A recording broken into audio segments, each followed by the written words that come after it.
अस्सलाम वालेकुम स्टूडेंट्स। आज का जो हमारा टॉपिक है वो है क्लाइनफेल्टर सिंड्रोम, जो कि एडिशनल सेक्स क्रोमोसोम की वजह से होती है बीमारी।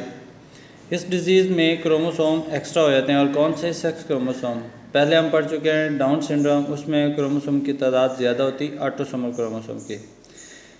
क्रोमोसोम बॉडी में 46 नॉर्मल क्रोमोसोम है, लेकिन अगर 46 में से तो 22 पेयर्स जो हैं, मतलब 44 क्रोमोसोम वो होते हैं ऑटोसोम, बाकी बचते हैं 23rd पेयर है, 2 क्रोमोसोम बचते हैं जो कि सेक्स क्रोमोसोम है।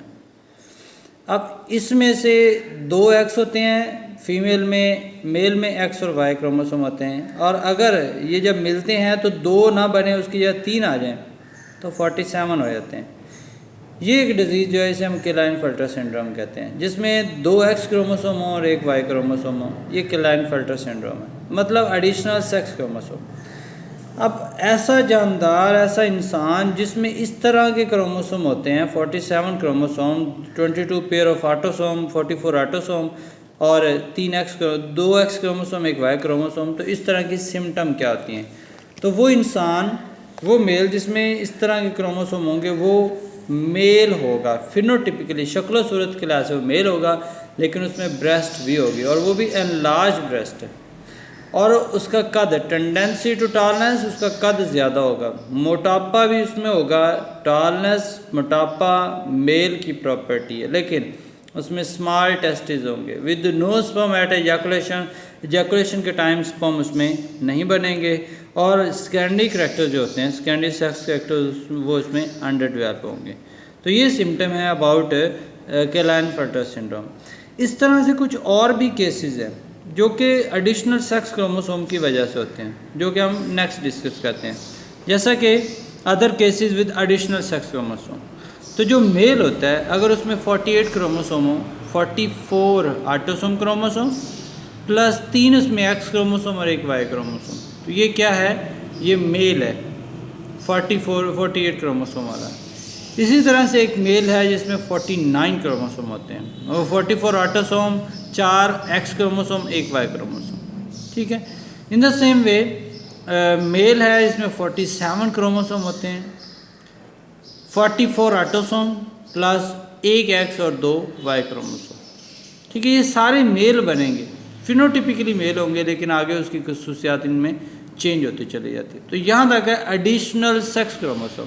इसके बाद हम पढ़ते हैं टर्नर सिंड्रोम, जो कि एक सेक्स क्रोमोसोम की कमी की वजह से जो डिजीज़ होती है, जिसमें ओवरऑल क्रोमोसोम की तादाद 45 होती है। जी, तो टर्नर सिंड्रोम ये वो इंडिविजुअल है जिसमें एक एक्स क्रोमोसोम मिसिंग होता है। मतलब individual have 45 chromosome with 2n-1, मतलब 2n मीन 46 क्रोमोसोम, उसमें से एक कम हो जाता है तो वो बन जाते हैं 45 क्रोमोसोम। इस तरह के इंडिविजुअल जो होता है उसमें क्या सिम्टम होती हैं?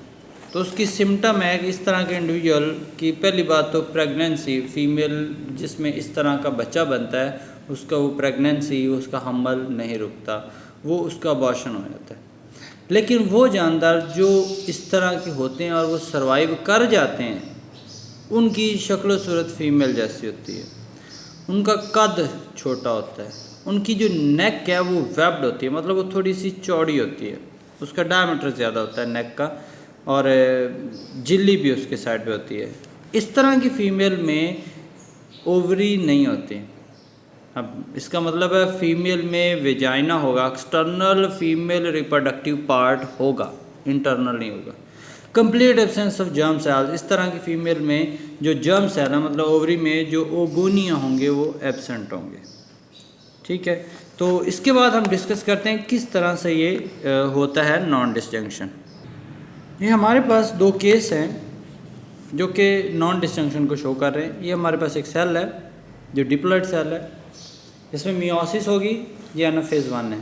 तो स्पिंडल फाइबर एक साइड के इन 2 क्रोमोसोम के टूट जाएंगे, इस एक क्रोमोसोम के इधर वाले स्पिंडल फाइबर टूट जाएंगे और दोनों के दोनों क्रोमोसोम एक ही सेल में आ जाएंगे। यहाँ से आगे इनमें होगी मियोसिस 2। ये मियोसिस 1 हो या एनाफेज 1, या एनाफेज 2। एनाफेज 1 में एनाफेज 2 में दोनों क्रोमोसोम सेपरेट हो गए और उनके सेगमेंट से सिस्टोक्रोमैटिड सेपरेट हो गए। अब इसमें ये जो क्रोमोसोम है ये 2 होंगे तो इसे हम लिखते हैं n+1।